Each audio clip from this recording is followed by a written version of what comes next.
Hey, everybody. Welcome to Popular Unknown Paintball Podcast. This is going to be episode 32, I think. Let me just double check that. Yeah, this is going to be episode 32, and I am talking with my new friend, Ben Garcia. He reached out to me a little while ago. I've met him through the internet and through my podcasting, and he is doing some really cool stuff. He plays with Armada out of Mexico for the ICPL. And we just had a lot of things to talk about. And I thought, you know what better way, because he's such a passionate paintball guy. It's like, what better a way for us to have a paintball talk and talk about paintball than include you guys in it. So this is going to be an actual podcast. So this is going to be uploaded to my audio. So I don't know how much I'm going to be bringing in people that are talking on the interactive part. Because this is for the audio podcast. But that being said, there might be a few things here and there. So without further ado, let me introduce you to my new good friend, Ben Garcia. Hey, Hello. man, how you doing? Good. How are you doing, Steve? I'm fantastic. I'm so excited to talk to you. It's been like we've been chatting a little bit, and you sent me an email and stuff, and it was like, hey.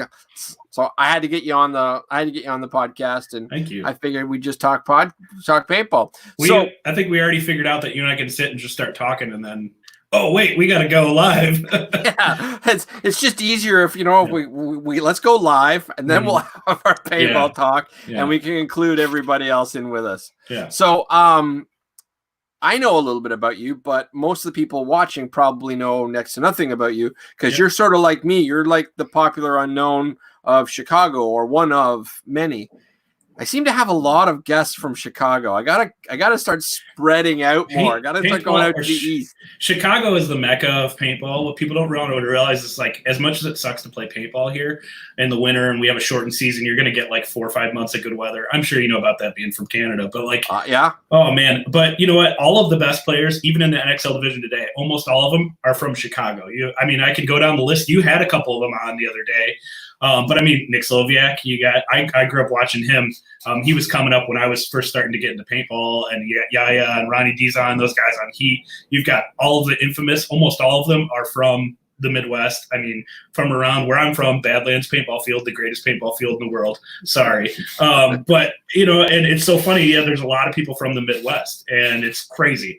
And we got lucky to grow up in the mecca of paintball, See, I always consider California to be the mecca of paintball. I think it is now, but I've never been to play out to. I was going to go to the Surf Cities Classic, but Chicago is where a lot of talent that people don't realize comes from. You know what? I'm not saying that there's not a lot of talent, because there's obviously Rennick Miller. Now it's shifting. Now it's shifting. I agree with you. Now it is shifting to the Texas and California because of NXL and all that. So I completely agree with you. But Chicago, I think, is and used to be the mecca of paintball. It's still lean north towards. I mean, you got to consider Dynasty, the Iron Men. Oh yeah.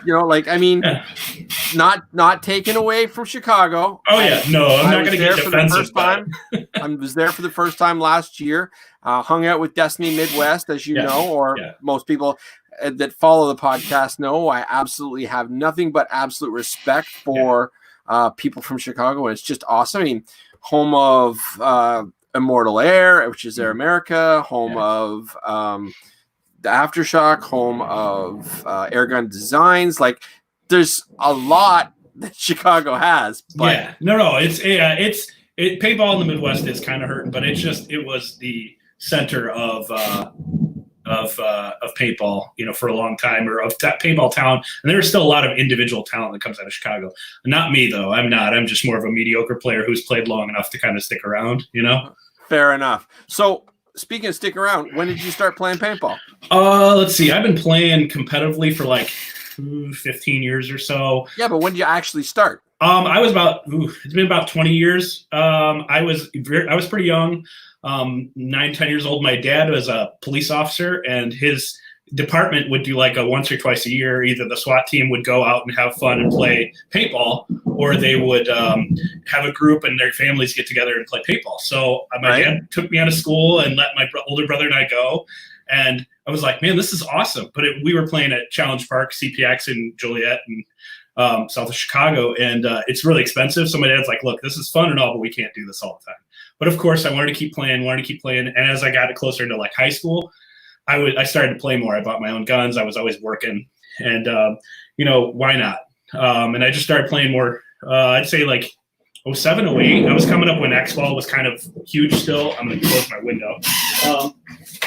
So I was coming up when X-Ball was kind of starting to hit, was still pretty big. Right. And I've been playing ever since, for the most part, about 15 years straight. Nice. Yeah. Now you play with Team Armada now out of Mexico, which is an ICPL team, right? Yes. Team Armada Mexico is Mexico's professional team for the ICPL Pro Division. It's a large group of several different teams in Mexico. A lot of people don't realize. I mean, ICPL doesn't do. It's still new, so they're still doing a lot of their own advertising and stuff. So we don't get to know a lot of the teams in there, and there's a lot of history there. And Armada is one of the newer teams, but it's a big collection of all these other teams in Mexico. It's truly a national team, which is kind of different than a lot of the other teams. A lot of these other guys have teams that can kind of practice together. They're from around the same area, but I mean, if you think about it in the U.S., the equivalent would be I'm from Chicago, and one of the other guys is from Texas, and another one's from Pennsylvania. But we get together once or twice a year to practice, maybe, and then we play 2-3 events together a year. So it's really a challenge. It's really an uphill battle. Have fun and play paintball. Yeah. Don't mind me. I was trying to check. I've got people saying hello to us on Facebook, but because it didn't click on what it does, it's not saying who it is. So there's somebody here saying hi, Ben. Oh, I see. Yeah. Hi, Ben. I'm looking at my phone underneath the screen here too. And then hello, Benjamin Garcia. And then there was, I believe that was Brandon Page saying hello. So there. There's a couple of guys from our team saying hello. Raul Ibarra, our team owner. He's the best. He works with the NXL, and he's good friends with Tom Cole. And they're just honestly, this is the greatest group of people I've ever met in paintball. I mean, just the nicest group of people. And Paintball Jake 87 from YouTube, which is awesome. Thank you, Jake, for following on YouTube. I appreciate that. He said, "What up?" Now, I just have to point out to everybody that this is going to be for my audio podcast, but I wanted to be able to share everything going on with everybody. I figured while I'm going live and while I record, you guys can all enjoy it as well. So if we don't answer the questions too much on the screen, that's because this is all going to the audio. But I just want to include everybody while I can. So thank you all for following along with us. So, and somebody says, evening, guys. And somebody says, good jobs. How are you, Steve? I love you guys. Thank you so much. Man, I think between the two of us, we're popular unknown enough to get a couple people. That's all you, though. I'm just joking. No. You know what? But you've played with some big people. Like, I mean, you said that you used to practice with Aftershock. Am I correct? Yeah, I played with X-Ball with the Aftershock program, like their lower divisional teams. I mean, I'm not a big fan of X-Ball, but I do it, and I think there's a lot of old school talents that I'm younger. I'm 29, but I've always been in my element playing woods ball. I play with an autococker. I'm just an old school at heart. I'm old at heart, and there's a lot of older talent, old school mentality that does translate to X-Ball. When I first tried out for the team, because I hadn't played X-Ball in years, I go, why not? I'll give it a try. In 2017, 2018, I was playing. I had my marker on semi, so I was rolling the gun, which I didn't think I could still do. And I was shooting lefty because I was playing on one side of the field. And Mike Bruno comes to me and he's like, hey, are you left-handed? I go, no, I'm righty, but I'm ambidextrous. Why? And he goes, dude, kids can't do that anymore. I was like, really? He's like, yeah, it's a skill that's getting lost. And then because of ramping, you can just sit and anybody can do this. I'm not that good at rolling left-handed, but with shooting an autococker that fast lefty, it's kind of some skills that die there. So I've held my own with some of them. I played with Aftershock's line in practice. I've been a stand-in for a couple of their back center guys. It's, I could hold my own. I'm not going to say I'm ever going to play in the NXL Pro Division. I suck at X-Ball, and I'm not a big fan. But I've been around the program a lot, and also played with a lot of the big names, and kind of like you are. I mean, I know a lot of the people in the sport of paintball. I always say I'm not a great player. I just have fun, and I've been around long enough. Like, I played ICPL with the family, Tammy Adamson's team. I grew up along watching all these pros coming out of the Midwest. I mean, Rennick, Miller, and Danny Love, and all the guys from Aftershock, I've got to practice against them. So that's a big advantage of playing against some of the best players to ever play the game. Right. Yeah.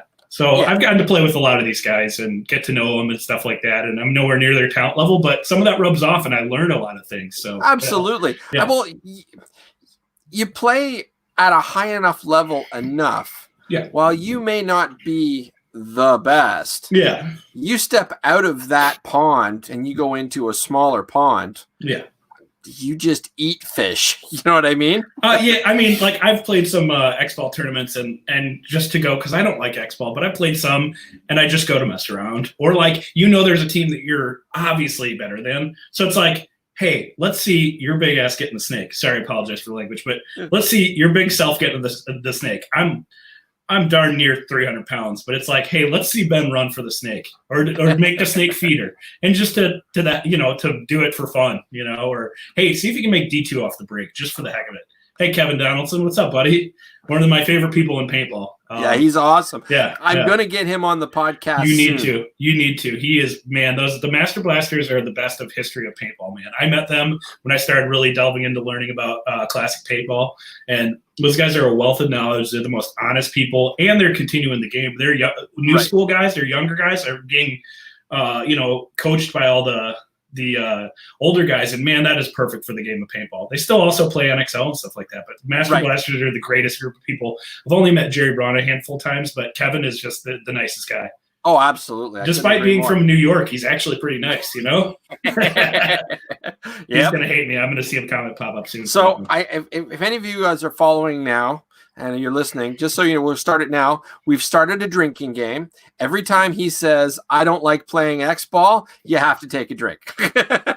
Oh, man, that's going to be several times, which is funny because I've actually played with as many big names in X-Ball as I have with there. I was actually joking on one of the Facebook groups, talking crap to Corey Field from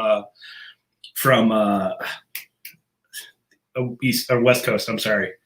Seattle Thunder, because I played 10-man at World Cup with them.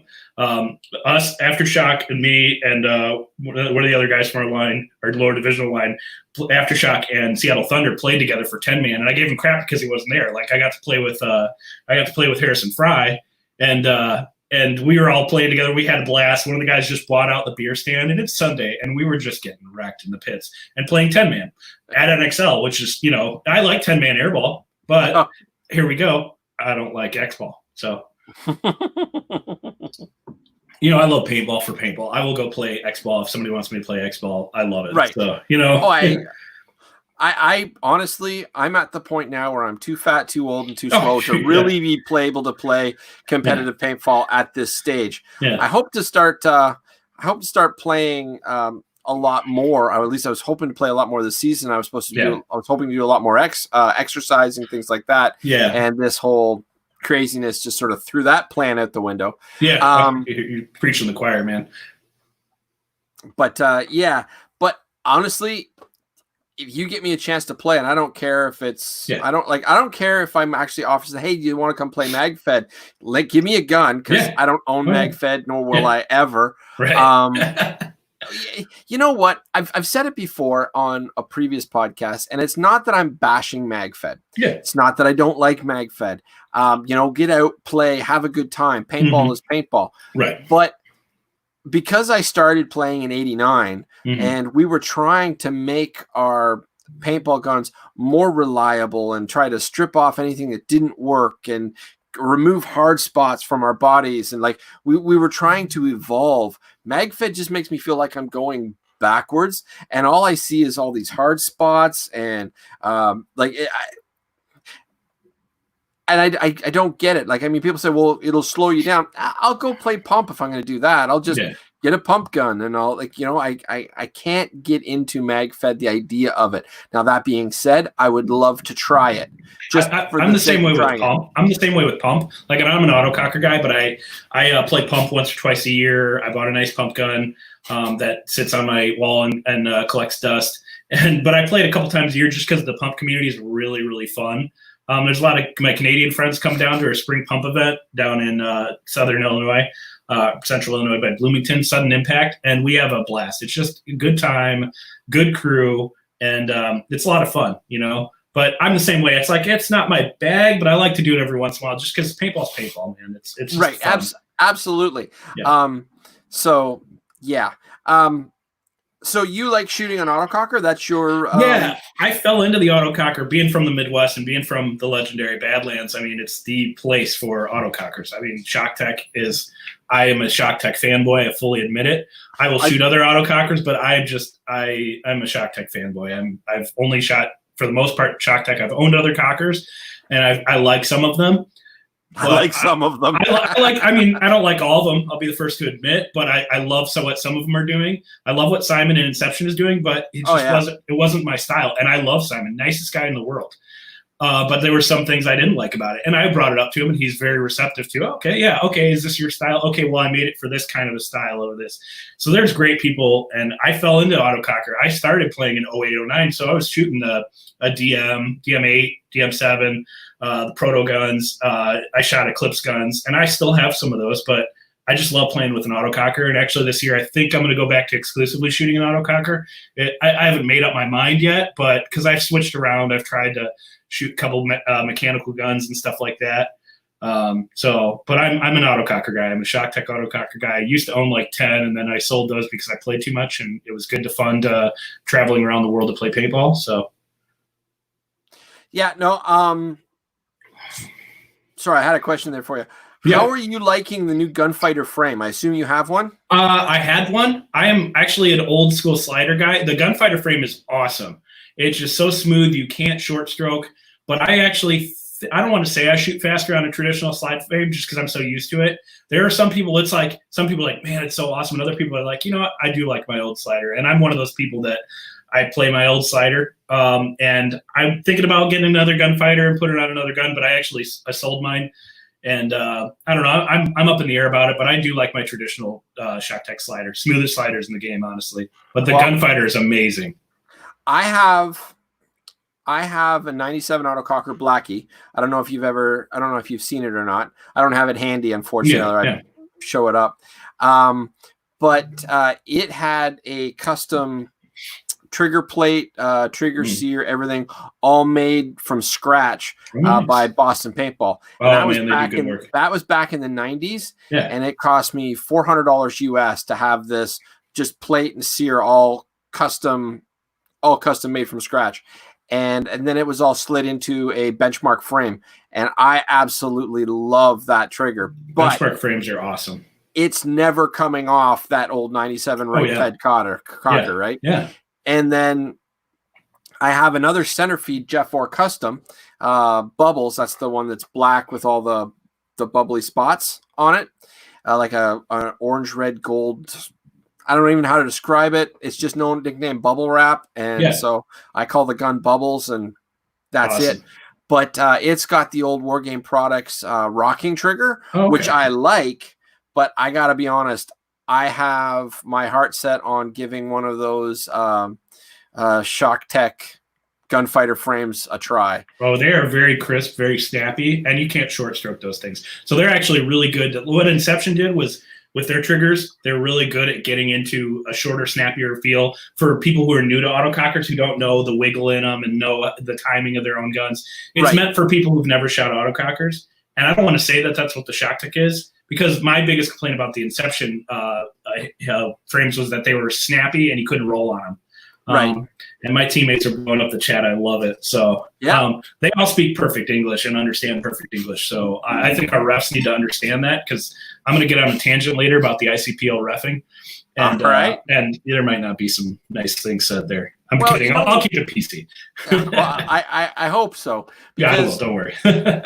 Because having reffed a few large tournaments, including Skyball, and more than one Skyball, like I reffed, I can remember Bob Long like running over my head, like his foot landed right there.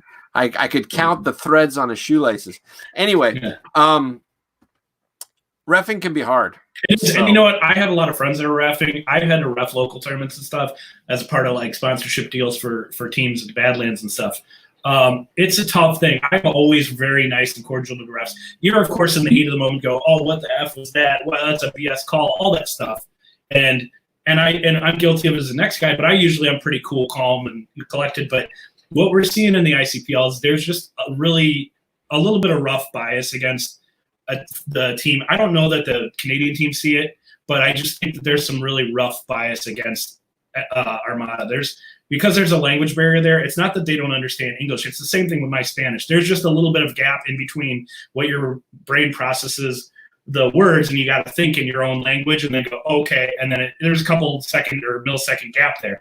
And you all have guys asking for paint checks and being like there and then trying to say the word, and the ref's throwing a major on them. I mean, it's happened more than once, and I never complain about reffing or all that, but there's been some really rough calls. And then just the fact that they know these guys aren't going to argue. They're just like, all right, and because they're a good group of guys and they're not going to argue with the refs, but we've had some rough calls, some penalties thrown that were absolutely ridiculous to the point where, I talked to Jason Trozen about it. We had a game where I played against Dave Baines' team, Cap Factory, and they were just destroying us. We got a really rough call, and I was absolutely livid, and I was screaming on the sidelines, and I walked off, and I was complaining. I go, somebody's like, go talk to the head ref. I said, I'm not going to go while I'm this heated. I'm not going to go run into the head ref while I'm on this level. I got to calm down first. Right. As we're all walking off the field, Dave Baines walked up to me, and I'm just heated. He goes, dude, you were right. That's a stupid call. And he was playing against us. They destroyed us. And he's like, yeah, that's ridiculous. And I was like, see, the guy who was beating us, Dave Baines of all people, goes, yeah, you're right, man. He's like, you should say something. And so I went up there with Raul, our team owner, and I talk to the head ref, and I'm like, you guys, the calling has been ridiculous this tournament.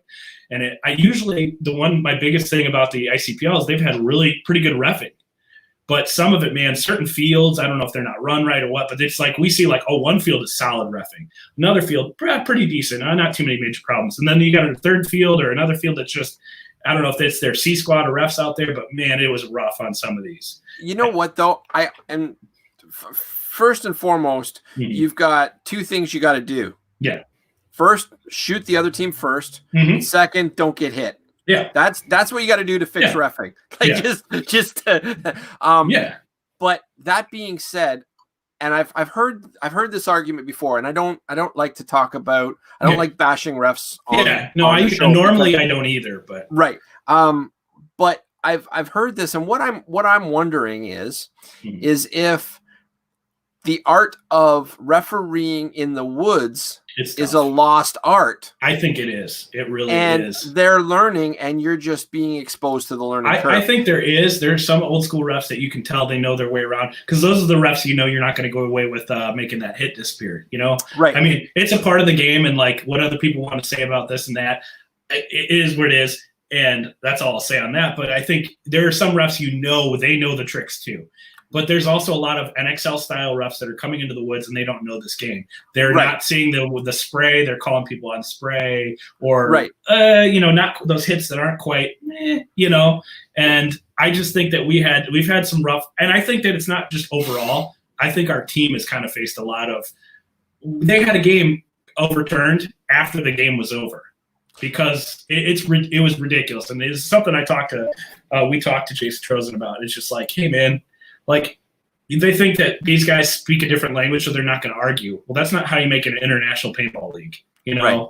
And I don't want to complain and harp on it too much, but it was just something that's like, it was a little rough, Well, but I don't want to harp on the refs too bad, because they have been some really good reffing, and that's what we've seen in classic tournaments. You've seen some rough reffing or some NXL-style reffing that just doesn't translate. But ICPL has done a very good job. Tom, because he used to run the UWL, he knows what he's doing. It's a great league. It's a great league, and I love it. Well, and Tom's been playing since, I slid off my dinosaur and broke my rock underwear, right? Like that. Exactly. He's been playing forever. Yeah.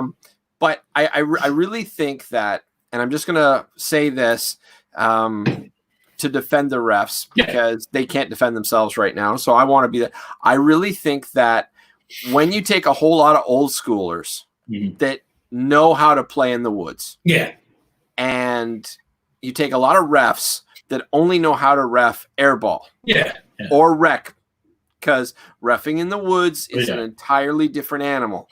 I think that you get confused, you get frustrated, and one of the key things about being a ref is you cannot go back on your word, or you cannot go back on your call. You always have to make a choice. It either has to be this or it has to be this. And then once it's done, you have to stick with it. Yeah, because and I get it. Yeah, I think it's only gonna get better. There are some complaints.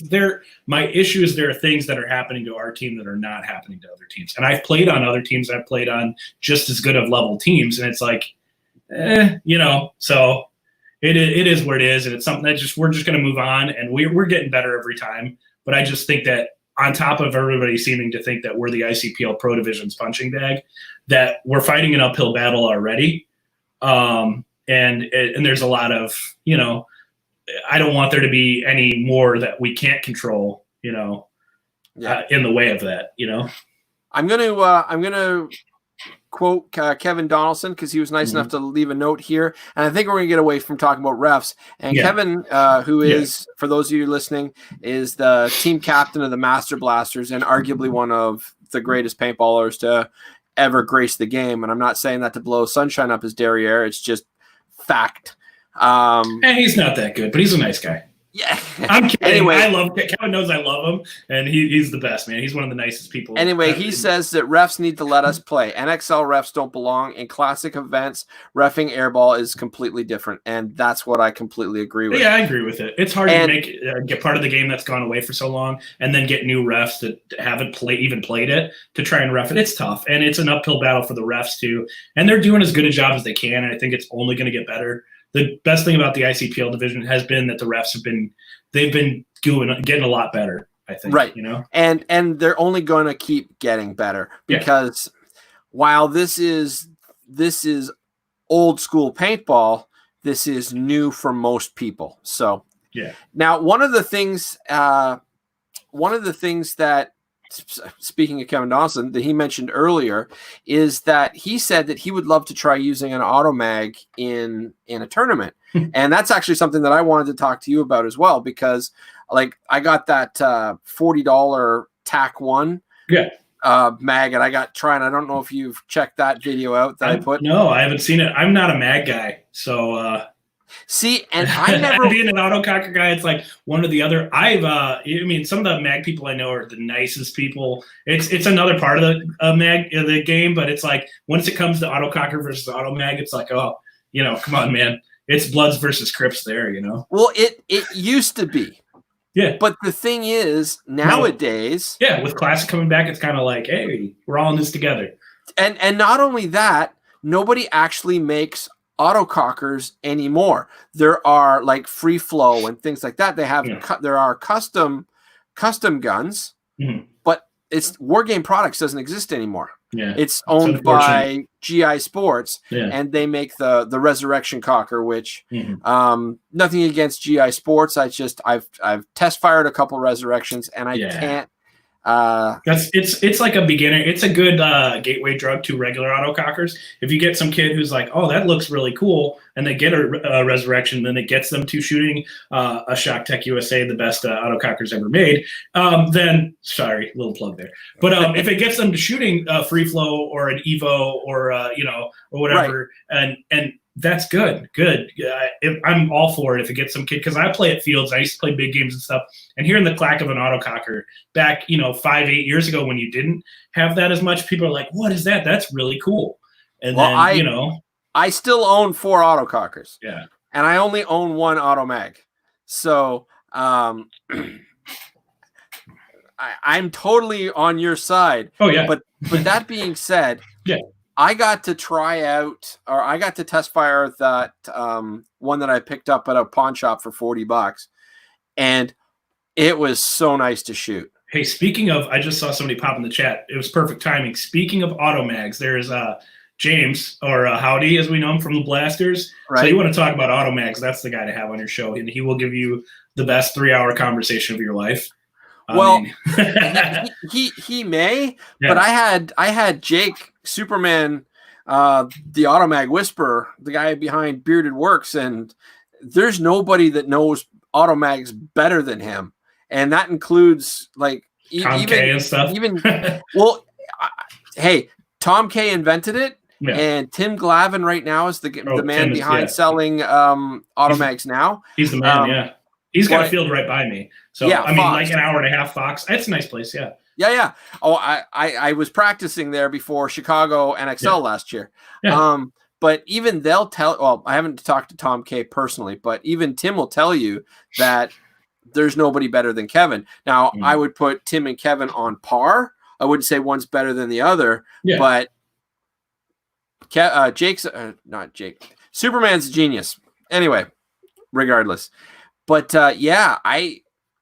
I tried it, and I gotta say, I would love to play a tournament with that. They've got a new one that's all carbon fiber body, and it's just so light. Next time I'm at Fox, I'll have to ask to check one out. But I don't know. I feel like the Danny Love would kill me in my sleep or something if I got caught shooting one of those. But I'm just kidding. No, they're all my buddies at Shock Tech, so I mean, I would get so much shit probably, but it'd be all out of jest. They'd be like, "Oh yeah, those look pretty cool," but it's all the front, Same thing as if like I would shoot an Inception cocker for a little while, and then I played a big game with Danny Love, and he looks at me and goes, "Are you serious right now?"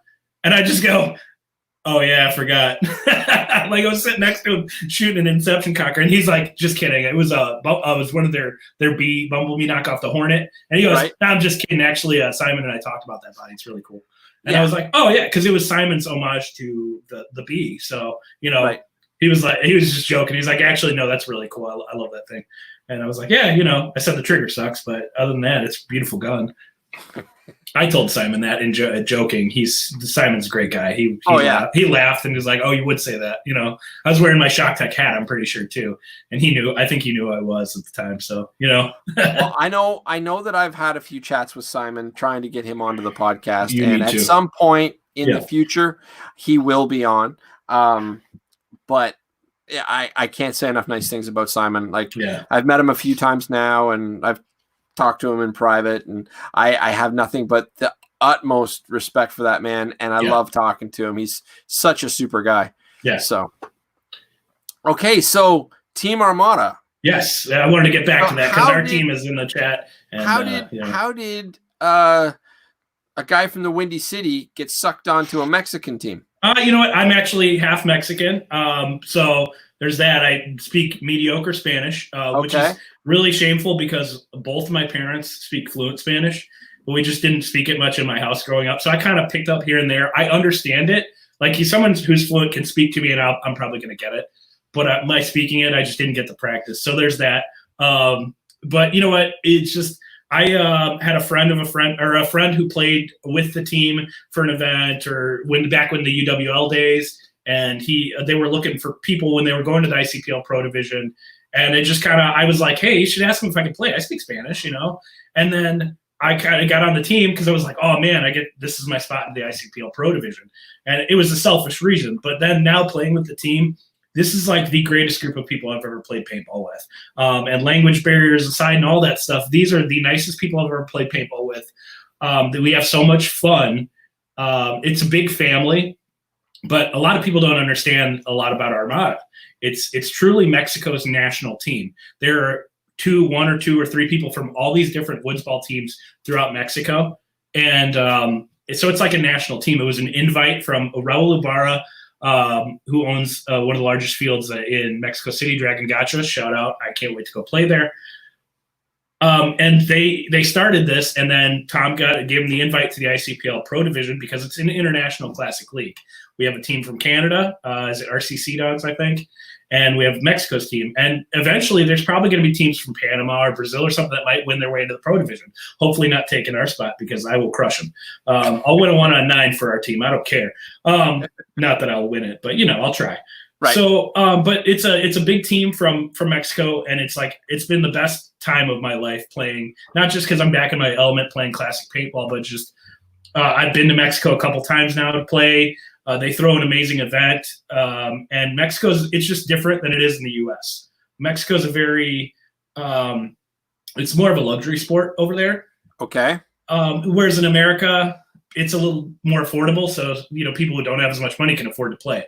In Mexico, it's a bit more of a luxury sport, but I don't know if I'm talking out of turn, but there's a little bit more of a classier player in Mexico, a little more upper class. So they're very nice people.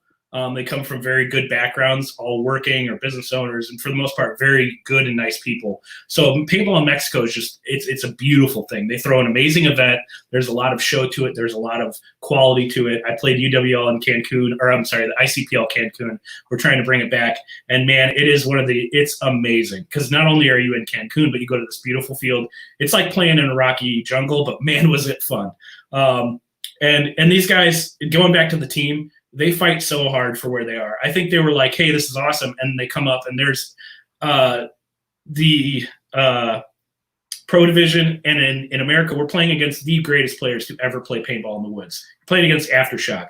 We're playing against Infamous. We're playing against the All-Americans. We're playing against Cap Factory. And we've played against all of them and just gotten, sometimes we're giving these teams games and sometimes you're getting the floor wiped with them. You come up and you're like, oh, man, USA paintball is no joke, especially not in the woods, Other than the Predators, USA has just the lock on paintball in the woods. I mean, just the best teams to ever play the game, and just some of these teams you cannot win if you could have 20 guys and probably not beat Aftershock in the woods, Yeah. Or even the All A's or Bad Company or something. Look at ICC, but just these guys have realized that, oh man, this is no joke, and they've stepped up their game. I've watched these guys get better and better. They might have been the best players in their area, but then I've seen them being like, oh, there's a bigger pond. ICPL is a must go. Al, thank you. He's been several times. But yeah, so it's a bigger, you're going out to a bigger field and you're like, oh man. And these guys have absolutely stepped it up. I mean, they're fighting an uphill battle, coming from a different country, the logistical nightmare of getting 10, 20, even 30 players now up from Mexico, and all from all different areas, all together. There's been a lot of positive, as much as I talk about we're fighting an uphill battle. I mean, we're bringing 20 plus, close to 30 players to an event. We brought 2 teams to the last event. We're trying to bring 3. Our pro line is going to ICC when it happens, because it's going to happen. I mean, we have 2 right now. We have 2 solid teams, a pro and an amateur, and possibly going to be bringing on a 3rd team. 30 plus players and families from another country to come over here. It's amazing, and these guys are gaining the respect of other players. I've had many times after games where these guys will be a little bit more comfortable coming to me because they know I speak English and stuff, and all the other guys do, but they kind of know me. And a lot of times we're like, even guys like John Dresser from Farside came over, and that was big and rewarding for me. He goes, man, it was a tough game, tough loss. He goes, you guys deserve to be here. He goes, and I don't want you to forget that. Yeah. And because we get beat up sometimes. Oh, man, we're last place. Oh, we just got our ass kicked. Well, guess what? We just got our ass kicked against the All-Americans, or butt kicked, sorry. And it's not, it sucks, but we're playing the best to ever play the game of paintball, ever. And it hurts sometimes, but you're getting these guys who are coming up to me, like Dave Baines talked to me a bit after one of our last losses where Cap Factory just crushed us. Infamous, they put up a game against Infamous. We're playing Saberwolves. We got Saberwolves down to 3 players in the Hyperball field on Go Sports. You can watch it. Matty Marshall and Tom Cole are just talking about how great a showing we had. My gun went down, so I'm sorry I'll never shoot a shocker again. But no, I will. They're great guns. But my bolt blew out the back of my gun, and I was at like the 30 and just blowing them away. And against the Saberwolves, these guys are amazing. I played against them. I've watched. And we had them down to 2 or 3 guys. I had to go back to the back center, and I was just loading one of the girls that were sitting there. And they finally got us. I had no gun. I'm just sitting there loading somebody and telling them where to shoot. And after the game, we got them down to 3 bodies. And after the game, Tom Cole comes up to me. He's like, you should have won that game. And I said, don't even start with me, because the regret level was all the way up here. He goes, you should have and could have won that game. I said, I know, but we're giving these guys games, and we got guys like John Dresser and Farside guys are coming up and being like, hey, one heck of a game. You got, and that was the best thing I heard was you guys deserve to be here. I don't care what people say. Yeah. You're up there putting a fight, even going 0-4 or 0-7, whatever. You're still putting up. We're giving the best teams. They played. One of the lines played Infamous last time, and. Right. I mean, granted, they won the whole event, but I think they still got 3 or 4 kills on their bodies, and that's Infamous. They played lights out the last event. I mean, there's been a lot of encouragement from other teams, and they want to see us there. As much as you get a lot of the crap talk, it is what it is. But you've got a lot of teams coming up and encouraging us, and then guys that are legends just come up and like, hey, we want to see you guys stick around. If you want us to come down and coach a clinic for you guys, or you want to practice us before the next event, we've had offers from all these other teams like, hey, before the next event, come a day early and we'll do a clinic with you guys. We'll do a team practice, like the NXL teams do. We've gotten those offers from and from other people themselves, the team owners themselves, we've gotten that offer from and stuff like that. And it's just been really encouraging to see how hard these guys are working and putting in the work. And then, we're going to win eventually, absolutely. And we're giving everybody a game. Everybody, it's not like I think the first event or two, they were like, whatever. It's not an automatic win anymore. Even I was playing against the Aftershock, my boys on Hyperball, and they didn't hold back that game because obviously they were trying to win, but they put, on the Snake side, I was battling Davey Simmons and Meter Ninos. I thought there was only one because they're just that good. And I'm just sitting there just railing on him, throwing 14 pods at him, trying to keep him down. He starts popping up, snap shoots me from here, then pops up and shoots me, shoots at me from here. And I'm like, at the end of the game, eventually Paxton shot me out from the back corner because why not? It's Pax. And he taught me a lot about playing the game. And so eventually he shoots me out, and then afterwards I'm talking to him because that's all my buddies. I was like, oh, you went really easy on me, Pax. I only got 2 or 3 balls on me. I figured you'd lay a hate in there. And he goes, nah, you're like family.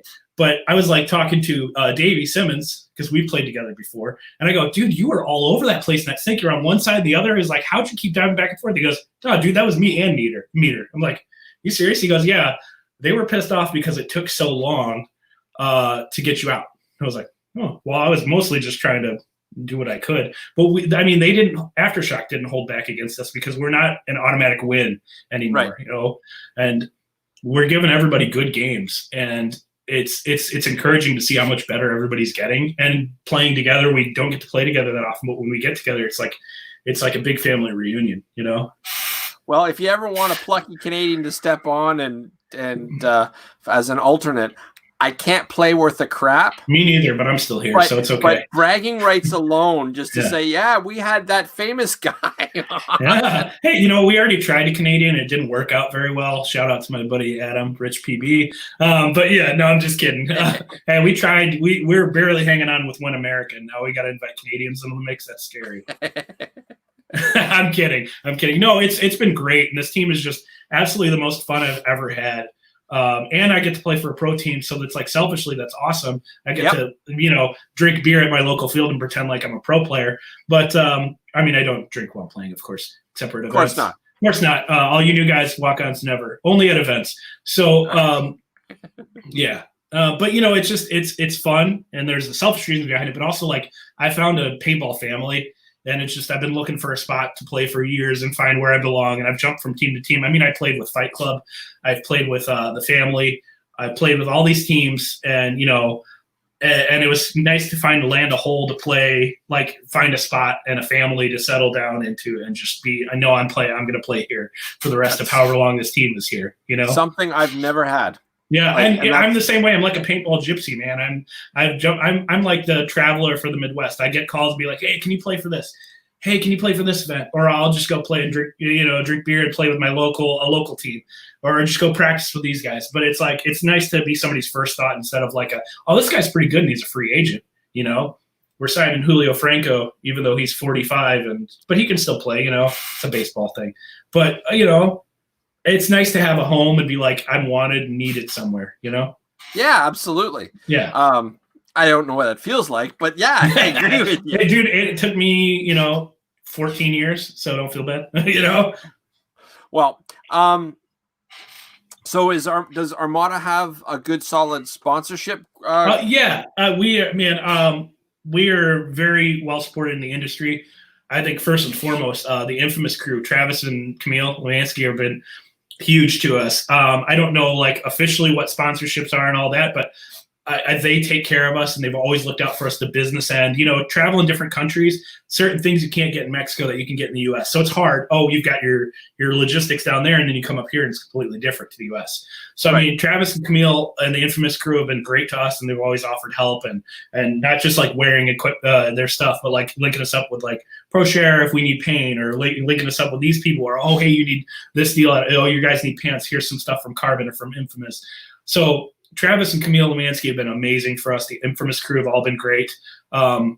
our team owner Raul Ibarra is just the greatest person in the world. He owns this field of Dragon Gacha out of Mexico City. If you're ever in Mexico, look it up or link up. If you're ever in Mexico and look to play paintball, hit up Raul in general because they will give you the guide. You will have somebody who will show you around the country. They're the greatest people ever. I know our big sponsors are Virtue and Planet Eclipse because a lot of the guys shoot the Eclipse guns. And Virtue, the Spire loaders are awesome. They've got really good customer service. I broke my Spire at one of the last events, and they gave me some parts to fixed it for me. That's right. And they're very good customer service. And then Tim Montresor and the guy Gog, and they some of the guys still shoot shockers, so we're not like 100% on anything. And they're really good with us. Their tech's pretty good. The tech support and all that. I know GI Sports has helped out a little bit. Tom Cole has been a big supporter, not like monetarily or anything, but just helping the team get to where the events. Logistically, coming from a different country, it's a nightmare. And it's me personally. Obviously, I have to shout out Badlands Paintball because they made me who I am. Badlands Paintball and Shock Tech. Danny and the guys from Shock Tech, they're like another family. I might be the redheaded stepchild of the Shock Tech crew, but I'm here. So, I mean, Badlands and Shock Tech are how I am, who I am, and why I've been playing. But those are the, Rennick and the Aftershock guys have kind of helped me play and get better and tell me I suck when I need to hear it and tell me to get better when I need to hear it, which is mostly all the time. So, all those encouraging words from good friends and stuff like that. Absolutely. Now, ICPL, as fantastic as it is, it's now only, assuming that the season was fine, which isn't, but ICPL is only 2 events in the year. So do you guys play like Iron City Classic or any of the other classics as well? We are going to play Iron City Classic for sure. Confirmed. Got our spot. 10 or 5?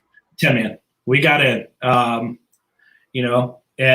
we're playing ICC, and that's going to be great. It's going to be like a big practice and a little bit of fun, but we're going to take it seriously because I think we're going to go out there and win some games because these other teams that don't play ICPL aren't going to know what hit them. I think that they're also playing local events in Mexico. There's like what used to be the UWL was actually pretty big in Mexico, but it's going to be the ICPL Mexico and Latin America. There's events in Mexico, Brazil, Panama, Costa Rica. They're working on growing paintball, Latin American paintball. Right. So we're going to try and get there. It's hard for me, but I'm going to do my best. And also there's all events. There's ICPL Cancun towards the end of the year. That is an awesome event. Cancun, come on, go to Cancun. You'll get free guides. I'll guide you around. We'll get somebody to guide you around, show you where to stay. Actually, there's a lot of players who've played. Chris Oliver from Florida Annihilators. A couple of guys from Black Sunday come down quite a bit. So there's a lot of people who've played the UWL when it was UWL in Cancun. So that's a big event. It's fun. There's going to be one in Matamoros, which is right by the Texas border, I'm pretty sure. So it's not that hard to get to. And it's actually a very nice venue from what I'm told. And the Mexico City UWL. So we're trying to get some our ICPL in there. We're trying to make a couple like the Jerry Braun's Woodsball World Cup. We're trying to. It's just a logistical nightmare trying to get to all these events. And right now, especially with all the like, I've had a few invites to try to get out to the Woodlands. What is it called again? The Woodsball Cup? You're going to have to ask Kevin Donaldson because it's Jerry Braun's event from Blasters or Kevin's event. I don't know who I'm giving credit to, but yeah. In any case, I've got a couple invites to swing out, if for nothing else but just to spectate. I may do the same thing if I can't play, but I can make it out there. But I don't know if I'm allowed to cross the border because of all the craziness. Yeah, that's right now it's left. I was actually in Cancun when all this went down in the beginning of March. I was at my college roommate's a wedding in Cancun. His wife is from Mexico City, and they got married down in Cancun. And we were there when all this was popping off. So it was like crazy. I was like, I was like sending some texts out, some just in case, like, hey, if I can get a ride to Mexico City, can I stay with you guys while the world ends? Well, I was in Vegas. Oh, really? Yeah, I was at the NXL in Vegas, and I'm just sort of like. And literally they shut the borders like 3 days after I leave, got back. you can get back in your home country, because I talked to somebody from the State Department. We all kind of did. I was in the military, and one of my buddies is still an officer in the National Guard, like relatively midway high up. And he's like, I'm going back on orders as soon as I get home, because we thought it was going to be worse than it is. And so we all had to make calls to the State Department, and be like, and they're like, U.S. citizens or citizens will be able to get back into their own country, you know. So I wasn't as worried. I was like, dude, I'm in Cancun for 3 more days. I'm here to drink and relax and enjoy my friend's wedding and all that. So that was it. So I was in Mexico when this all happened. So not playing paintball for once, actually. So it was weird being in Mexico and not playing paintball. I'd rather be there and play paintball. But being at a resort is pretty cool too, I guess, you know?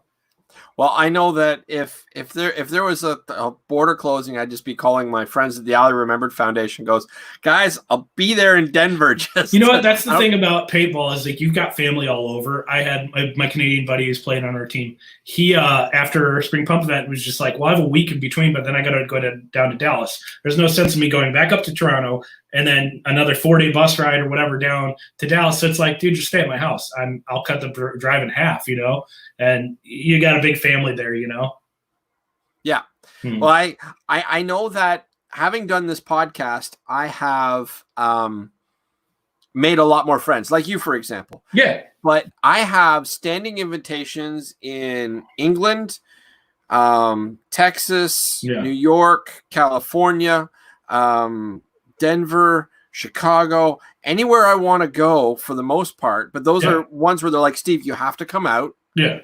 There's a couch or a spare room or whatever. And that's the same thing with any paintball friends. Just show up. Yeah. And we got you. Yeah. It's like a family away from a family. It's a little weird to see people outside of their element when you're not playing paintball with them, but then you're like, you know, you're still friends. And it's so funny to like, you know, outside of paintball, seeing somebody like I had a buddy stay at my house, and I was a police officer at the time. I was for 5 years.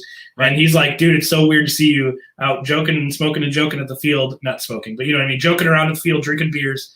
And then then when I'm at your house, see you wearing a police uniform and like leaving to go to work, you know? And it was like, yeah, there's 2 different sides. It's the Dr. Jekyll, Mr. Hyde thing with me, you know, but. So getting back to where you guys are playing, are there any tournaments that you'd really like to make? Like, is there anything that you'd like to do, or any big scenario games maybe? Like I know that with playing tournament ball in the past, your adrenaline goes up so much higher. Yeah, yeah. Right? And then when you would go to play a recreational game, it doesn't have that lift. It doesn't seem to have that same lift. Now that I've gotten a little bit older, I find that I'm having the same amount of fun, but I'm not playing tournaments the way I used to. Is there anything that you want to play personally that you've seen that you just interested in? I like the idea of traveling and playing, not just playing I go to local scenario games all the time. I like that more than practice, because you get to kind of go have fun. There's a lot of good. You had all the scenario guys from the Midwest, and I've been to all their games. They make awesome scenario games. I just go to have fun, shoot some paint, mess around. I don't go for any objectives or anything. I'm just there to shoot my autococker and have fun. Brian Bell, yes, my facial hair is jealous of Steve's. I can't grow a beard very well on the side, so I shave it up. But yeah, I like the idea of traveling, because for me, I'm a workaholic. I work 6 or 7 days a week when I'm not playing paintball, and sometimes 16, usually 12-hour shifts, sometimes 16, multiple days in a row. So paintball is my vacation. I use my work vacation. I'm not married. I don't have kids. I travel and play paintball. So that's my vacation, and that's where my money goes to. So I like the idea of traveling. I want to go to Mexico events. There's an event in Querétaro that's going to happen this year.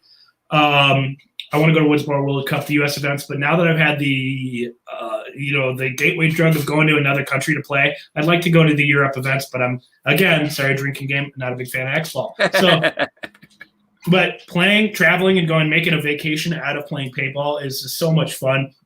I'm going to go play this UWL event or ICPL event, in Mexico. I'd like to go to Costa Rica or Panama or Brazil.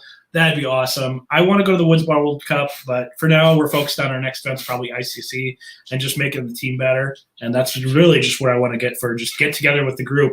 And it's a great time. It's like a family, man. We just get together. Everybody's from all over. It's really, like I said, in the U.S., it'd be the equivalent of I'm from Chicago, my one teammate's from Pennsylvania, the other one's from Arizona. We all get together a couple times a year. But it's like you never left. We're friends. We still talk.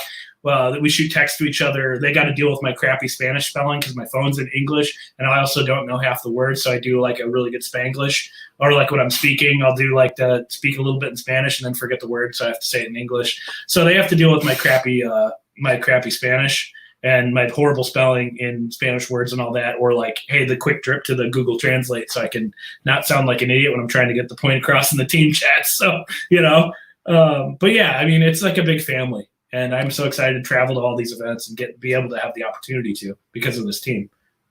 Awesome. Now, okay, so one of the things and I'm going to change the subject completely for a second. Oh, cool with me. And I don't want to sound like I'm stereotyping or anything. Yeah. But so I have to ask, when I went to Vegas, okay, I'm going to back up here. In Canada, almost every corner has a Tim Hortons coffee.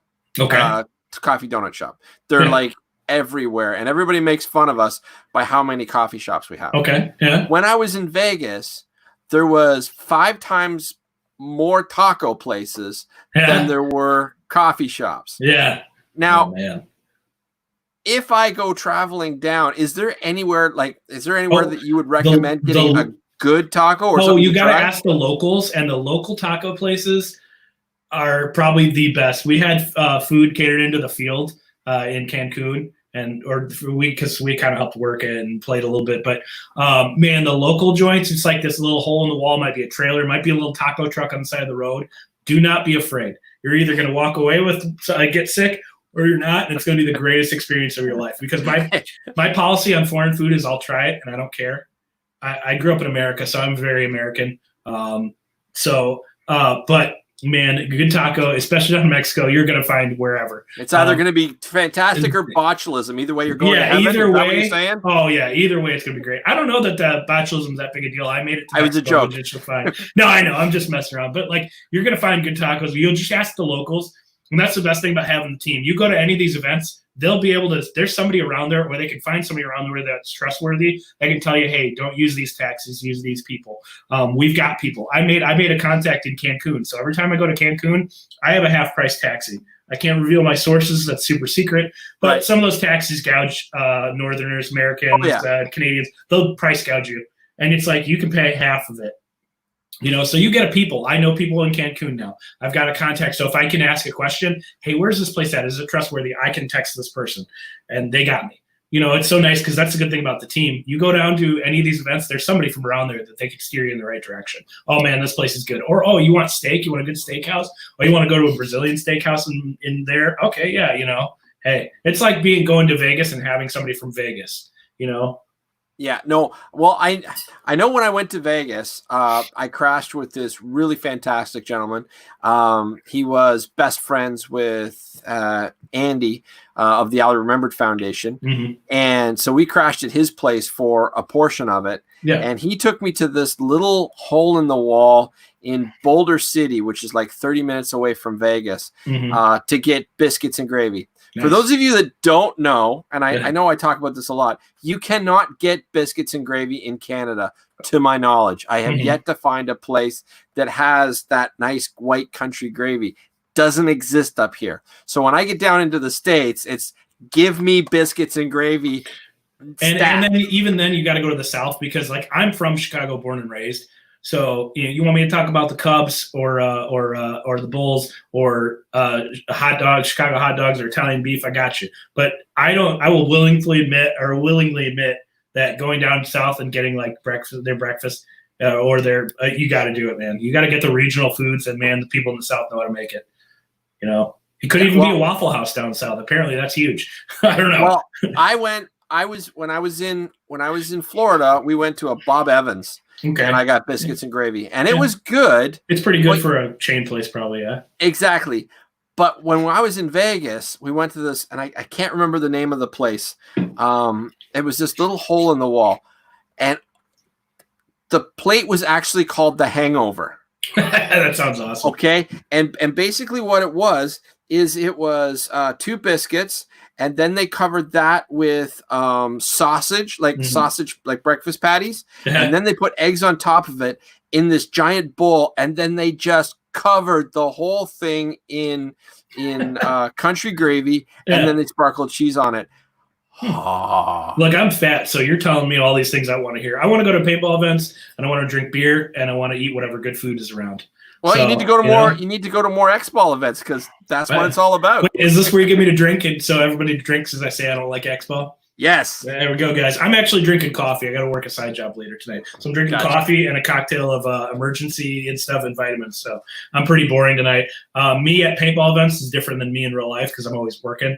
And I actually, like, people joke and they know me from paintball and they laugh about it, like the Fight Club guys, because I look like an absolute drunk when I'm at paintball events because it's like 7 in the morning. I'm like, well, time for the first beer. And I'll, whatever. Sorry to the younger audience. Don't do that until you're 21 or whatever.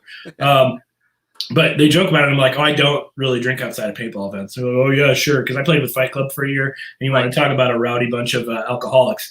So they're Never great met people. them. Oh, they're great people. But yeah. So, So, I mean, I don't really drink outside of paintball events. So this is coffee. So in my Armada coffee mug, we get team branded stuff, and it is awesome, man. This is a Yeti mug, branded with the Armada stuff. I don't know if we're going to come out with a store, but eventually we'll have fan shirts, I'm sure. Oh, sweet. I'm just kidding. You can buy jerseys with my name on the back. I'll sign them for you. I'm kidding. See, I'll be getting on that for a second. This is something that's weird about me. Mm-hmm. I have a hard time wearing a jersey that I didn't earn. I'm the same way. I don't even collect jerseys. Like, I'd love to. There's a couple. I've owned like one of another like pro player's jersey. I owned a Floyd Rose jersey because I bought it from somebody because it was cheap. He used to play for Aftershock, and he was actually my very first autococker was his. And then when I sold the autococker, which we won't talk about because he wasn't happy about it, I sold the jersey along with it, kind of gave a little package. Right. So that's the only pro jersey I've ever owned. And it's like, I have friends in the sport, but it's like, I don't know, jerseys I'd like to hang up, but it's like, I don't know, I'd rather have something that's mine. And then hanging a jersey on a wall just feels weird to me. I don't even like having my own jerseys on the wall. There's like 2 that I'm proud of. There's my Armada, and then the blue one back there is my Shock jersey, like Aftershock, but my Shock jersey when I played I Hate X-Ball. When I played I Hate X-Ball with Aftershock or with Shock. Well, I think the only jersey that I have that I didn't actually earn is I have a OG Ironman's jersey. Oh, nice, yeah. And they sent that out to me last year because there was this plan for me to start sending out posters for the podcast to different fields, and I still want to do that. So I actually had a photo shoot, but I wanted a good pair of push goggles. Yeah. Because I didn't own any at the time, and I wanted them because my goggles were quite dated. And the infamous push goggles, the coolest thing in the world. See, they're awesome.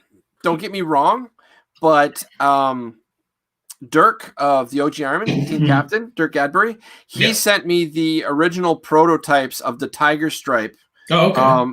Ironman goggles for the pictures. So if you look on my Facebook group and you see the pictures, that's actually me, and those are legit original. But I had to send those goggles back. Probably, and then nothing's free, man. I don't know if you've seen this. Is that Predator Camp? Yeah. Oh, Predator makes awesome stuff. They're also the coolest group of guys. I've only met some of them a handful of times, but yeah. This is Marcus's original prototype. Nice. Marcus sent that to me. So this is not a Predator Cam. This is the first one. Nice. Ever owned by Marcus. And Push makes an amazing heck of a goggle, man. I don't wear them all the time. I'm a flex guy, and I wear them with my flexes all the way flipped up. I'm that guy, and some people say it at events, but I'm like, I had a ref say it to me one time. Look, where's your chin strap? Why are they flipped up? You can't do that. I go, oh yeah, sure. We're about to start. And then I just keep going. I don't care. I've literally, in the 10 years I've been wearing my flexes flipped up all the way to my nose, I know this is going to jinx it, but I've gotten caught in the chin and the face only twice, and it was both times in the last year. So right. Well, if you get the chance, I own a couple pairs of push goggles though. They're you own a couple goggles. pair? Yes, I've owned 2 or 3. Yeah.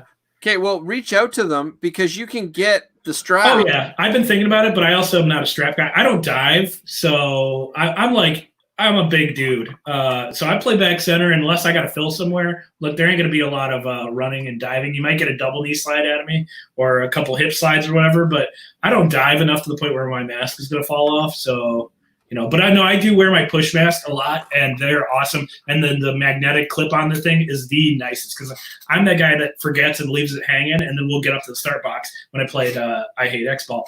When I played X-Ball, I would click, I'll be like sitting there hanging and I'd see one of the refs looking at me and I'm like, oh, wait, they're serious about this. I forgot. And you got to real quick pop it up there with one hand. And let me tell you, those are awesome masks.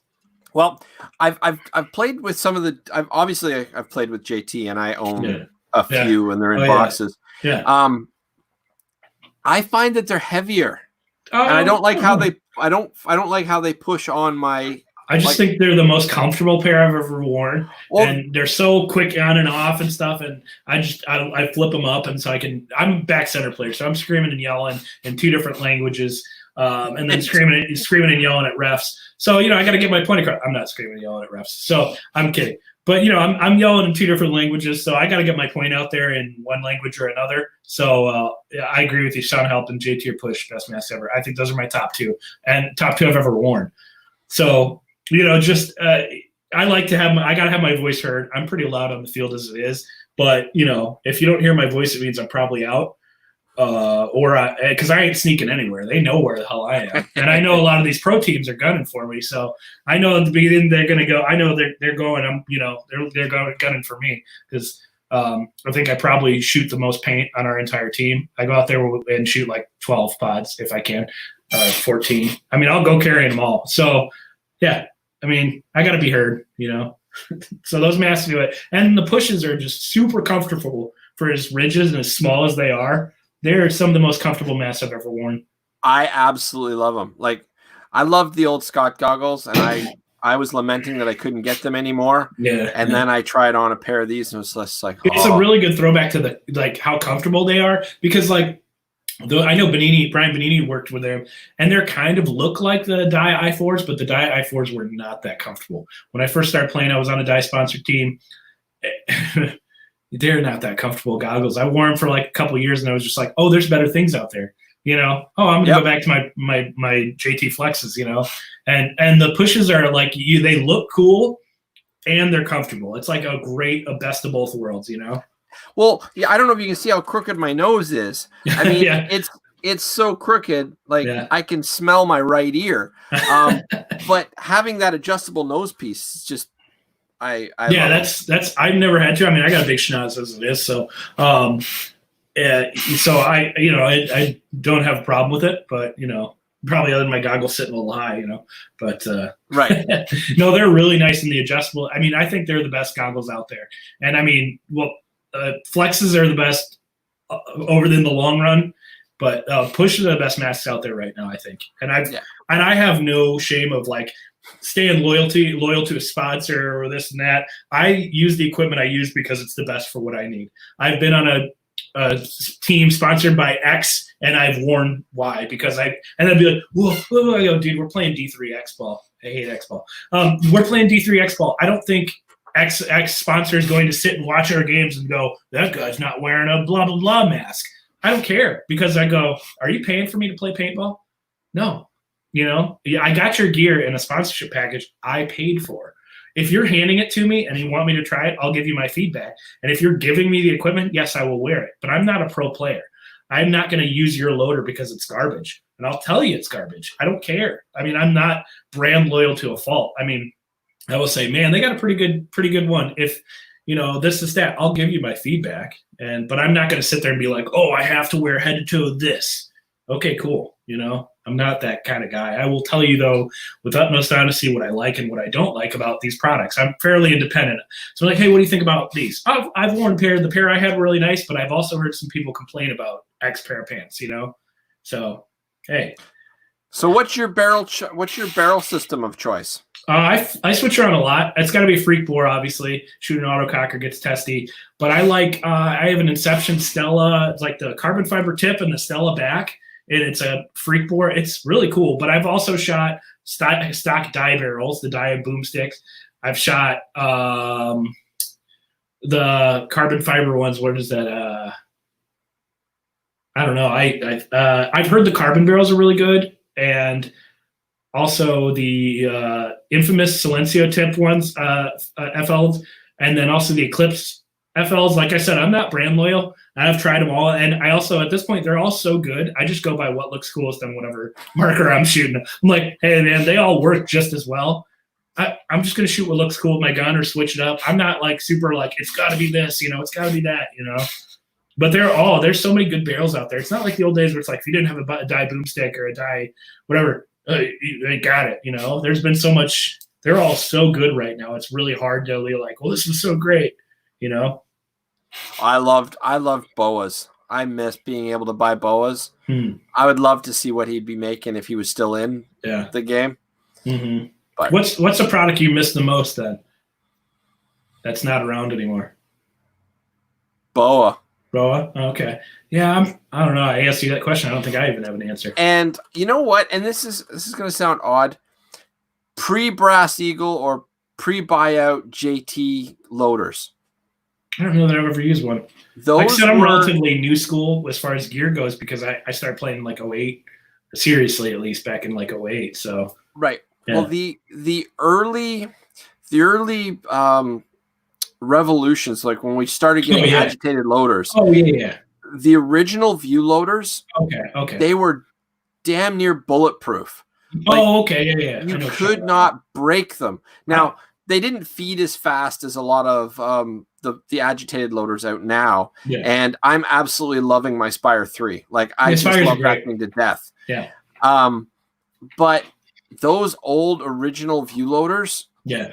View loaders and then Revies, man, they're great. Well, I used a couple. I forgot that they were. Yeah. It's been like I said. I still use pre-purchased ones. Like my Revy is from like 1998. The older Revies, I go out there and look for, when I play pump, I'll use Revy, or sometimes a big game on autococker. You get nostalgic and it's like, oh yeah, I'm using a Revy. I'm not going to throw my Spire or a rotor on there, right. On an autococker for a big game. Yeah, and it's like, man, but I went out and at Spring Pump event, they used to, in Sudden Impact, they would have trade shows. And I would go and look for the older ones. I have buddies that know more than I do, and they'd be like, oh man, this is a good one. This is 12-volt Revy or whatever, which I can't remember. I'm not a Revy nerd. And they're like, this is good. And I'm like, boom, okay, yeah, I'll buy it, So I have a couple. I think I have two, but also they get loaned out. And unfortunately, I have a lot of gear, and then people are like, hey, can I borrow this? And it's like, there's a lot of guns I'm never going to loan somebody that doesn't play paintball. For their kid's birthday party, my Shock Tech autococker. Sorry, ain't going to happen.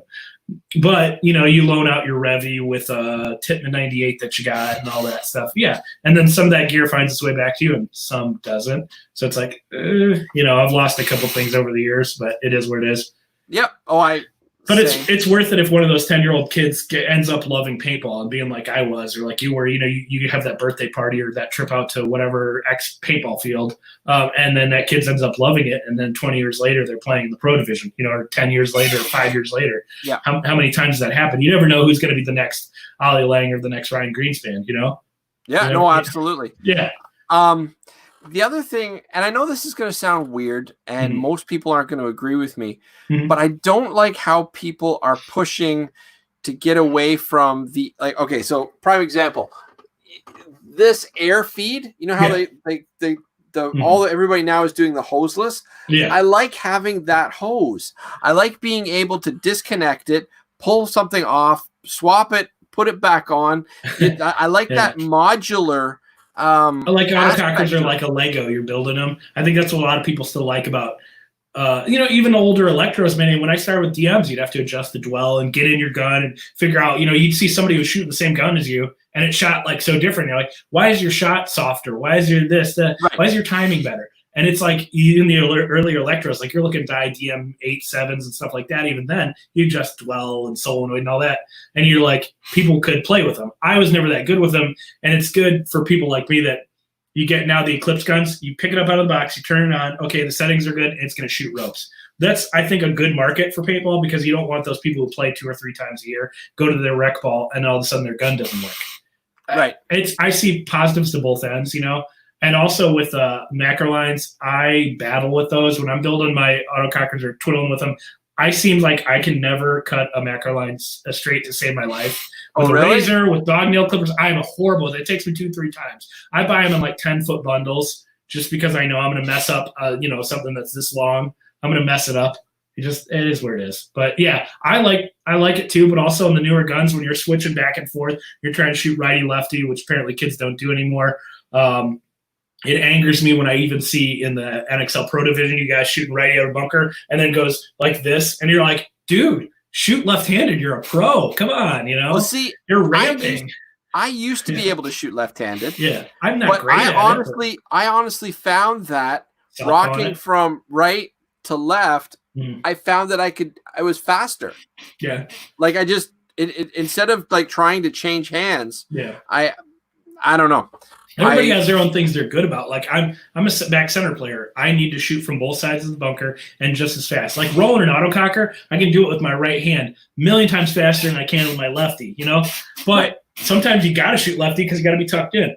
Other times I can southpaw and rip a line, to the other side of the field. Because I'm going to shoot southpaw, but I'm going to shoot out of my right hand, Well, I know when I played in Vegas and they were sending me this one, the God bunker, and honestly, I was getting smoked like a Cuban cigar. Yeah. And I felt really bad at how poorly I was performing until I watched all the other pros and stuff. And that bunker was a meat grinder. Yeah. So yes, I'm old. Yes, I'm fat. Yes, I'm slow. And I wasn't making the bunker even remotely as much as I should have been. I was watching pros getting just smoked out of it too. So I didn't feel so bad after.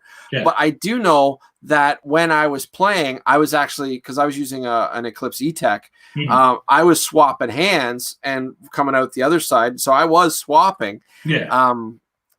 And a couple of people mentioned to me, it's like, you were changing hands. I'm like, yeah. It's just that's part of the game. I feel like it's getting lost with ramping. Like I know, like Carl Markowski on his podcast talks about like he hates ramping and he thinks it's stupid. And I think it's great for the game because it helps players who aren't as good get to a level, But also, there's some skill loss out of the semi-auto days.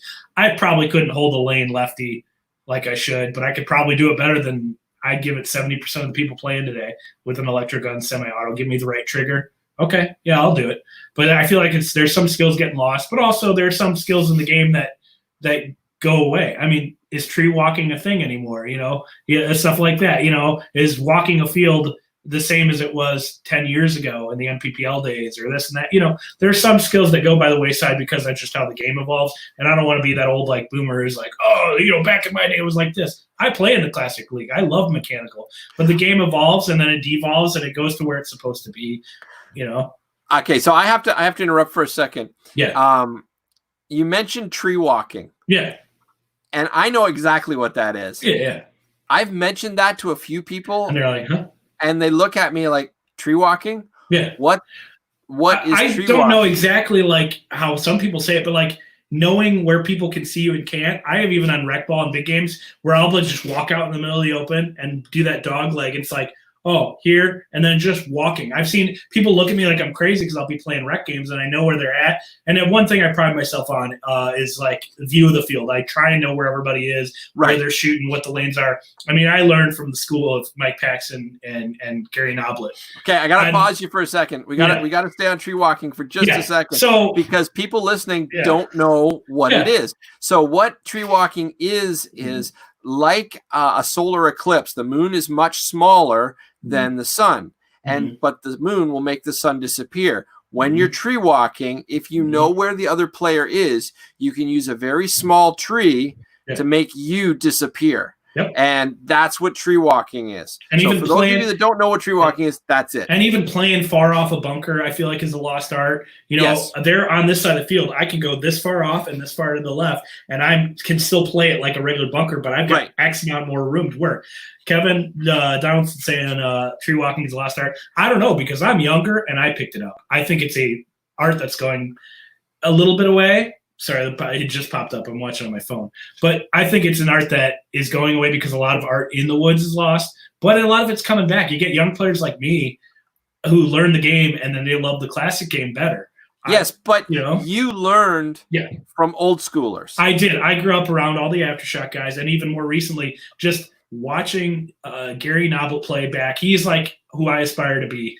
I want to be push Gary Noblet, you know, the push days, because he has, even still today, the greatest eyes of anybody. He can tell you off the break where probably 9 out of 10 guys are almost every time. He can tell you what lane they're shooting, like the whole thing in push where they talk about he's like a joystick. He moves you there. If you play ahead of him and you don't, he tells you to go somewhere and you're like, I can't make, don't argue with Gary. He is the master of the chessboard. You go because he knows you better than you know you. I mean, if he plays with you. But I mean, even me, if he tells me, hey, go make that wide tree, I'll cover you.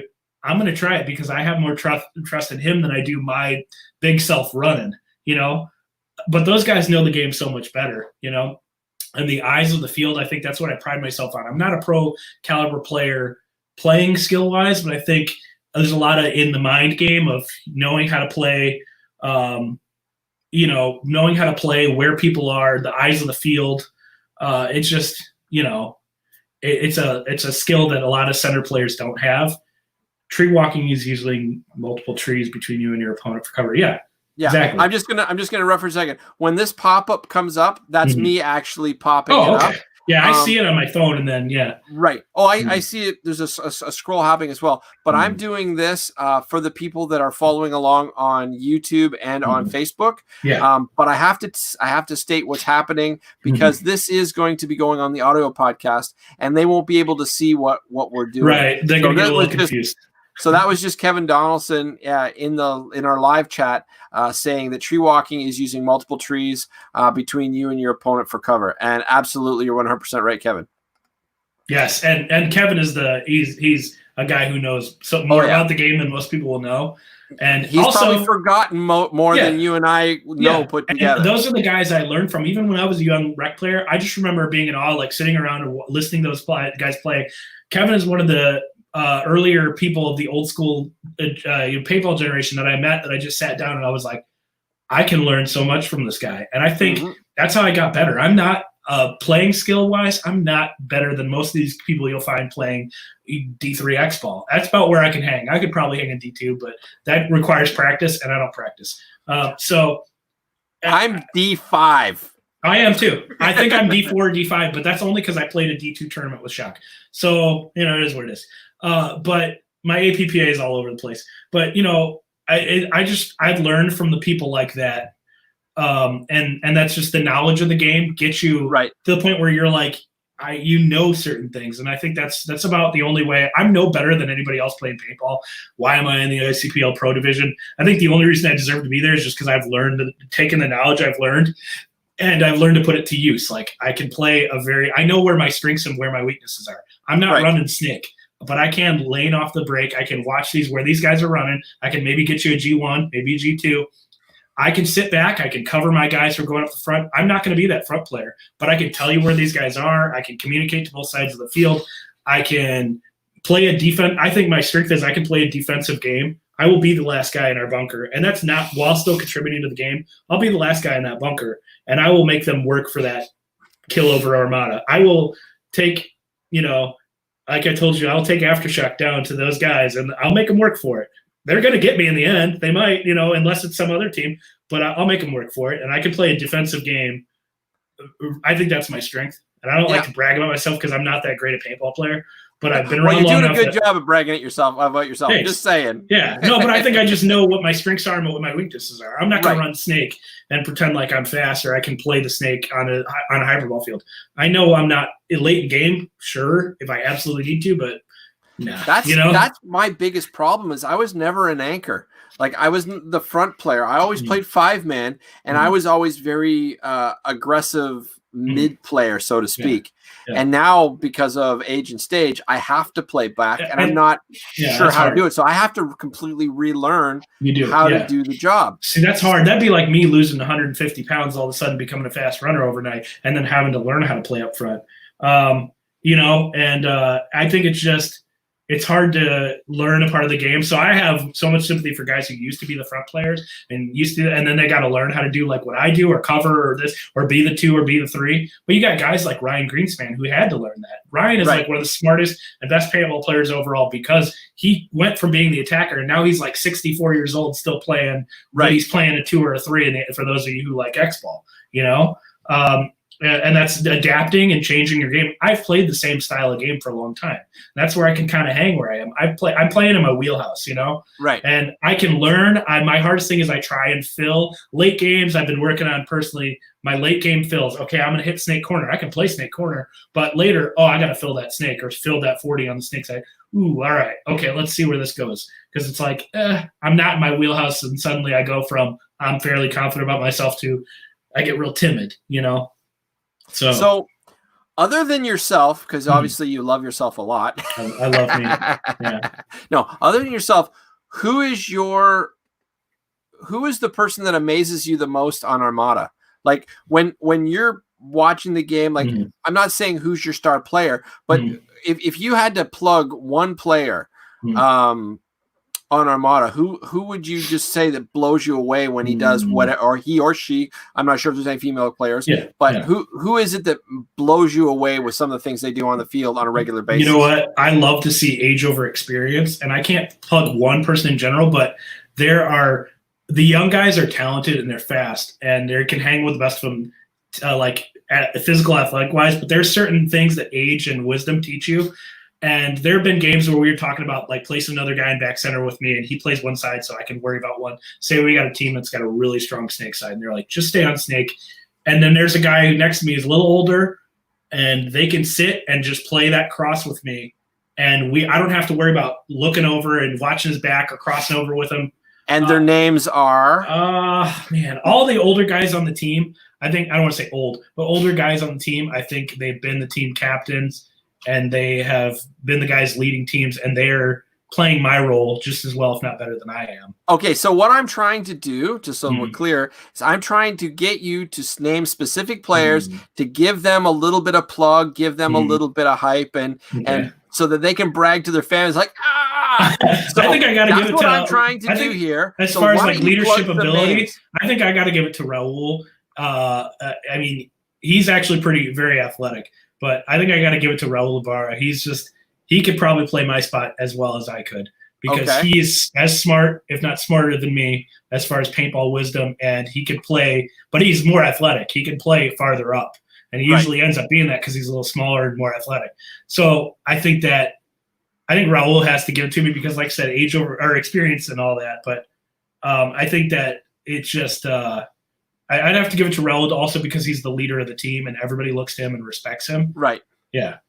Okay, so Kevin Donaldson, for those of you following along at home on audio, said never talk about individuals, always talk about the team. Yeah. Individuals don't I'm assuming he wrote win tournaments. And I agree with you 100%, Kevin. That said, though, for entertainment purposes, I just want to create a little bit of hype and a little bit of mystique for the Armada themselves, because to what Kevin's talking about, I think it's easy to like see me and be like, like I'm the face of Armada or something. I'm not. I think the most important what Kevin is talking about is I ain't winning games for Armada. Correct. I can say, I'm the best player on the team. I'm not. I'm not winning. I have not won a game for Armada by myself. I can't sit there and win and get a 10-pack. I'm not Ali Lang. You know what I mean? No. But I'm not winning anything by myself for Armada. There are 9 other guys on that field who are absolutely just giving their heart out and winning and getting better. And I think that's what I like with Kevin. It's like hard to be like, I can only speak in generals because I can be like, I'm great at this because I know me, but I can't talk to one person as a collective. And that's the hardest part. We've got a lot of good individual players, but it's hard to get together to people who don't play together to work as a team. Yes. And it's easier for the older guys. I'm not older, but I mean the older, more experienced guys I mesh with really well because I know that they're thinking along the same lines as I am, or their playing styles are similar. And so as a collective, we're just trying to get it together, and we're getting it together. And it's as a team, man. It's just there's 10 guys on that field who are all trying to be one mind. Yeah, no, I totally understand. I'm just trying to create a little hype for you guys. Oh yeah, I could shout out. My goal. I could shout out there too, the younger guys on the team. Our little guy Baizabal has gotten so much better. I'm so bad with names, I can't remember, but he's gotten so much better. I've watched him get better and better and work hard. He's going to the gym and showing us all this and all that, and it's like, or like Victor, he's out there working hard and he's really, really athletic and all that. So, there are guys who are, you can see them making their individual strides where they're really athletic and they're really good and they're really fast. They can hang with the best of them, but it's like, in the end, it's a team. By as well. Yeah, thank you, Ro. Like Hector Jr. Has gotten so much better. And watching these guys get better and better and watching the improvement where I'm just kind of staying at my level. But it's a team effort. It's who gets better as a team. How do we help each other get better? All right. So, 1 second. I'm just going to click this up here. Now, you said to me before we started that you had created a bit of a list of things you want to cover. We've been on air now for about an hour and a half. Yeah. So we need to start wrapping it up. And I think we've hit just about everything. Oh, have we? Yeah. Okay. I can keep talking for as long as you need. But yeah, I've kind of just been able to cover a little bit of everything about, I just want to keep it positive. Like I said, I think the biggest thing I want to say is like, there's a misconception about the uphill battle that Armada is playing, being from a different country, a language barrier and all that. And there's a lot of, you can see negative fighting uphill, but also there's so much positive, how much better these guys are getting, how hard it is to play U.S. woods ball. I mean, like I said, the best players that we're playing against the best players to ever play the sport of paintball. Right. I mean, other than the Predators not being there playing in the woods with us, you are playing the best teams to ever play, the best individual players to ever play, and current ICPL or current NXL pros are on all these squads in the pro division. I mean, and then Infamous and all A's, Aftershock. We've played the top teams every single tournament. We've been against the top seeded. Every time somebody wins the tournament, we've played against them. Yes. We played against Infamous last time. We played against Aftershock the time they won. We played against the All A's. We played against I don't know that they played Adrenaline, the first ICPL in Chicago, but I'm not sure. But, I mean, we have played against the top seeded teams every single time we've played. We've always been in a division with Cap Factory. We've always been in a division with Infamous or Aftershock, All A's. I feel like every time I know the draw, I'm like, well, we're going to play All A's, Aftershock, probably Cap Factory, maybe Infamous. Oh yeah, that's our bracket. We have a bracket of death literally every time. It's like, hey, throw us a bone here, man. I know it's a random draw, but come on, Well, you know what?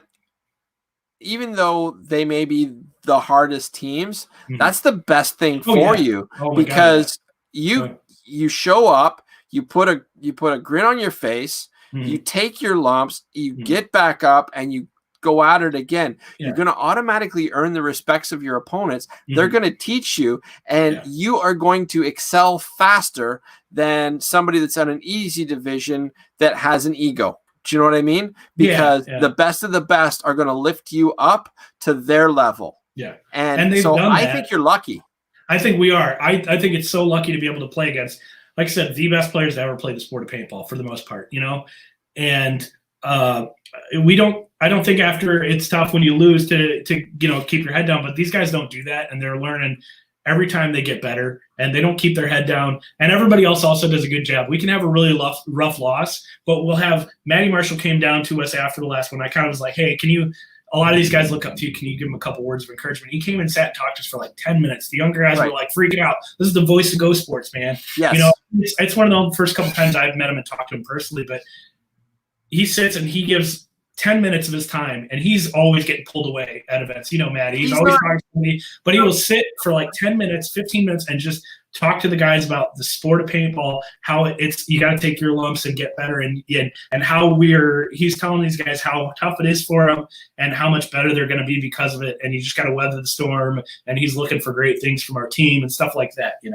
Yeah, and people forget that Matty Marshall isn't just the voice of Go Sports. He's a world champion. Oh yeah. Like, repeatedly. He's a true ambassador to the game of paintball, and he's encouraging to new guys who want to give the effort, but at the same time he recognizes good talent, but he gives encouragement to, if you want to be there, Matty will make sure that you want to still be there. And if you're an 0-6 team, it doesn't actually play. Yes, he's an amazing player, and I just, like, for him, he's just an ambassador of the sport, and he's just good at like, hey, let's keep this going. Even if you're here and you go 0-6, I want to make sure you have a good time. He's like afterwards sitting around with your boys, even though you lost, sometimes it's still these are the best times you might have in your life. Because it was tough for me. Last ICPL, I think, was the last time I really let my competitive side out, and I was furious with the refs and just I was hung up. I was up to here, and it was rough for me.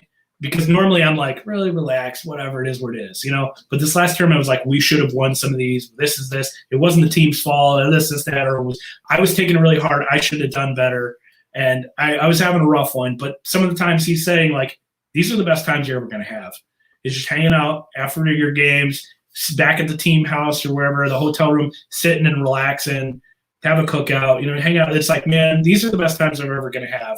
Because right now, without paintball, we're seeing this. We're like, man, everybody's like, man, I miss my friends, miss this, I miss the field. And it's like, ththese are some of the best times we're going to have. Even if you go 0-4, 0-6, 0-10, 0-50, you're still hanging out with your boys, having fun, all of your people. And it's like these are some of the best times you're going to have in life, you know? And not only that, like you said, you're playing the best teams out there. Even if you lose, that's still bragging rights. Because when you go back to your home field or whatnot, and they say, oh, you lost, and you're like, well, yeah, but I played the best.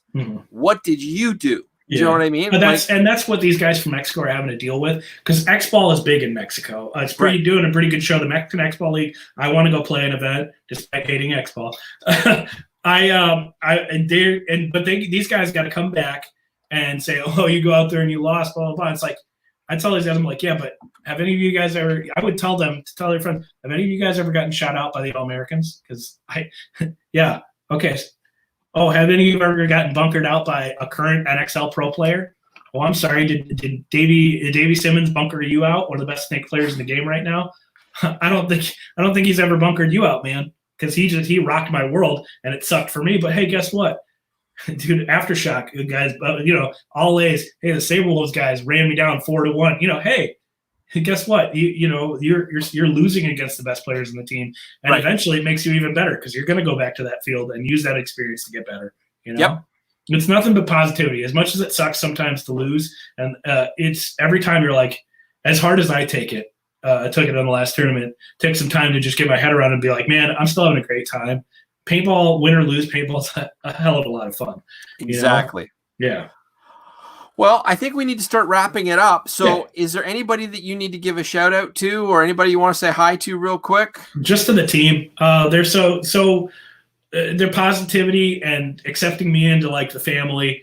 It's been amazing experience for me. Sometimes when I first started playing, I kind of felt like a guest, and I would say like, hey, I'm a guest here. This is my opinion. And they were like, no, you're family. After an event, they're like, you are one of us. I'm welcome down there anytime I can make it, and I want to practice with the guys. And it's a big family, and it's nice to feel accepted and loved somewhere. And, you know, like I said, all the people from the outside that are helping us, all these other pro teams, and then, you know, Travis Camille Lemansky, Tom Cole has been so encouraging. Maddie Marshall's been encouraging. It's some of the people that are just bending over backwards for us, taking a chance on our team. You know, Virtue and Planet Eclipse are just taking a chance on our team. And all the other, the fields in Mexico, all the players in their various teams. And just I want to just say thank you for I was saying exactly the same thing that you popped up. Just thanks for the time and opportunity to get the word out there about Armada and these guys that are just absolutely putting in the work, and they're going to be a great team. Awesome. Well, I might be at Iron City Classic. If you are, hit me up. I've got a couple invites to play 5-man, like as backup. Awesome. So I might be behind the scenes, and I might be trolling around there. I'm not sure yet with everything going on. I just don't know. But if I am, make sure you guys reach out. Will do. Odds are good. I'm going to be wearing my Alley Remembered purple jersey. Just hit me up and I'll find you, man. Yeah, absolutely. So thank you so much for coming on the podcast. Thank you. I appreciate it. Yeah. I really like having positive people, positive about paintball.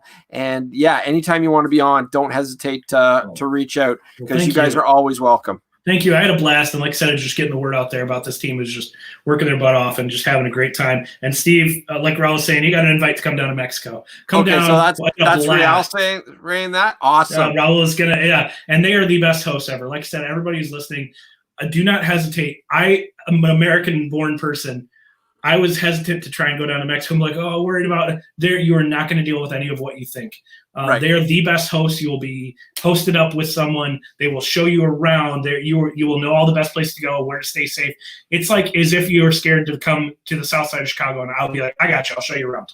Okay. Well, you know? I will be honest. I've been to Mexico once. Mhm. I went to a resort called Los Angeles Locos, just outside Manzanillo, which is the southwest, like on the anyway. Yeah. It's down there. It's where the movie 10 with Bo Derek was filmed. Oh, okay. So where the beach scenes were, I was at that resort, and then the cabin scenes were at a different resort. I know it's going back to the 80s, but it's an incredibly attractive woman with, I highly recommend it. Yeah. Manzanillo. Yeah, absolutely. So I've been there, and I was with a guy from Texas who spoke fluent Spanish.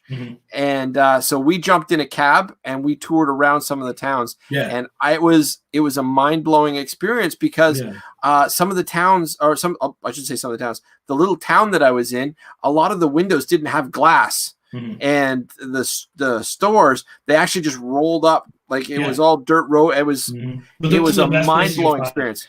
That's where we went in Cancun, was a little off the beaten path. And man, let me tell you, the restaurants were the best. Where we were staying was very nice. And it was just, these guys are absolutely great hosts. And paintball in Mexico is not only great, but it's getting even better. I mean, well, if I can make it to Mexico, I will. You have a standing invitation, my friend. Awesome. Yeah. All right, guys. Well, thank you all so much for following along in the chat rooms on both YouTube and on Facebook. And thank you so much, Ben, for coming on. I appreciate it more than you can ever possibly know. And this is all going to get uploaded to the audio either sometime tonight or tomorrow. There's a lot going on in real life. And it's obviously already available on YouTube and Facebook. So thank you guys so much. Keep your paint dry and play with passion, guys.